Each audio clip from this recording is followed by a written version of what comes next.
A partir de agora, Tesouros do Céu, uma mensagem de fé e esperança para o seu coração.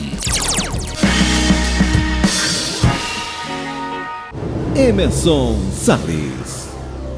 Olá, graça e paz. O estudo de hoje, o de número 10, tem por tema a divindade de Cristo. Algumas pessoas imaginam que Jesus Cristo não é Deus. Veremos então alguns versos bíblicos. Como mostrou o Pai ser seu Filho, uma pessoa da divindade? Hebreus capítulo 1, verso 8, responde: mas acerca do Filho, o teu trono, ó Deus, é para todo sempre, e cetro de equidade é o cetro do seu reino. Em que outra passagem das Escrituras é ensinada a mesma verdade? Evangelho de João, capítulo 1, versículo 1 diz: no princípio era o Verbo, e o Verbo estava com Deus, e o Verbo era Deus. Este Verbo aqui é o Senhor Jesus Cristo, uma confirmação que o Verbo era Deus. Pergunta 3. Como se refere Cristo à eternidade de seu ser? A Bíblia diz: e agora glorifica-me, ó Pai, contigo mesmo, com a glória que eu tive junto a ti, antes que houvesse mundo. João 17, versículo 5. Miqueias 5, verso 2 diz: e tu, Belém Efrata, pequena demais para figurar como grupo de milhares de Judá, de ti me sairá o que há de reinar em Israel, e cujas origens são desde os tempos antigos, desde os dias da eternidade. Você pode conferir também em Mateus 2, verso 6, João 8, 58, Êxodo 3, verso 13 e 14. Pergunta de número 4. Como foi Cristo gerado na carne? Lucas capítulo 1, verso 35 diz: respondeu-lhe o anjo: descerá sobre ti o Espírito Santo, e o poder do Altíssimo te envolverá com a sua sombra. Por isso também o ente santo que há de nascer será chamado Filho de Deus. Lucas 1, versículo 35. Pergunta de número 5. Como afirma a Escritura que o Filho de Deus era Deus manifesto na carne? João capítulo 1, verso 1 já lemos, e vamos ler o verso 14 também. No princípio era o Verbo, e o Verbo estava com Deus, e o Verbo era Deus, e o Verbo se fez carne e habitou entre nós, cheio de graça e de verdade, e vimos a sua glória, glória como do unigênito do Pai. Pergunta de número 6. Qual, disse Cristo, é a sua relação para com o Pai?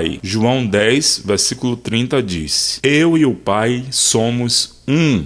Pergunta de número 7. Como se manifestou ele na terra como Salvador? Lucas 2, versículo 11. É que hoje vos nasceu na cidade de Davi o Salvador, que é Cristo, o Senhor. Pergunta de número 8. Por que foi necessário que ele nascesse assim e participasse da natureza humana? Hebreus 2, verso 17 responde: por isso mesmo convinha que, em todas as coisas, se tornasse semelhante aos irmãos, para ser misericordioso e fiel sumo sacerdote nas coisas referentes a Deus, e para a propiciação pelos pecados do povo. Pergunta 9. Como foi ele reconhecido pelo Pai quando esteve na terra? Mateus 3, verso 17 está escrito: e eis uma voz dos céus que dizia: este é meu filho amado, em quem me comprazo. Essa confirmação veio após o batismo de Jesus. Pergunta 10. Que mostra que Cristo mantém para com os anjos a mesma relação que a do Pai. Mateus 16, verso 27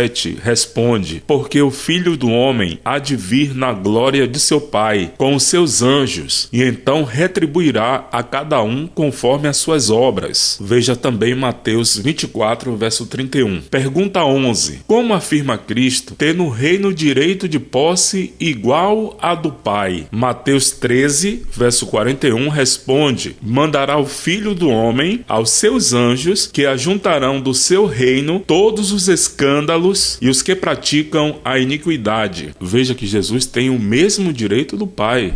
Pergunta número 12. A quem pertencem igualmente os escolhidos? A Bíblia diz: não fará Deus justiça aos seus escolhidos, que a Ele clamam dia e noite, embora pareça demorado em defendê-los? Lucas capítulo 18, versículo 7. E Ele enviará o Filho do Homem, os seus anjos, com grande clamor de trombeta, os quais reunirão os seus escolhidos dos quatro ventos, de uma a outra extremidade dos céus. Mateus 24, 31. Pergunta de número 13. Quem está igualmente unido em dar a recompensa final? A Bíblia diz: de fato, sem fé é impossível agradar a Deus, porquanto é necessário que aquele que se aproxima de Deus creia que Ele existe e que se torna galardoador dos que o buscam. Hebreus 11, versículo 6. Porque o Filho do Homem há de vir na glória de seu Pai, com os seus anjos, e então retribuirá a cada um conforme as suas obras. Mateus 16, verso 27. Nos textos de Mateus capítulo 16, verso 27, capítulo 13, verso 41 e 24, 31, em que Cristo faz alusão aos anjos como seus anjos, e ao reino como seu reino, e aos escolhidos como seus escolhidos, refere-se a si como Filho do Homem. Vemos assim que, enquanto esteve na terra como homem, reconhecia sua divindade e sua igualdade com seu Pai no céu. Pergunta de número 14. Que habita plenamente em Cristo? Colossenses 2, verso 9 diz: porquanto nele habita corporalmente toda a plenitude da divindade. Pergunta 15. Que declara Deus de si mesmo? Isaías 44, versículo 6. Assim diz o Senhor, Rei de Israel, seu Redentor, o Senhor dos exércitos: eu sou o primeiro e sou o último, e além de mim não há Deus. Penúltima pergunta. Em que passagem das Escrituras adota Cristo a mesma expressão?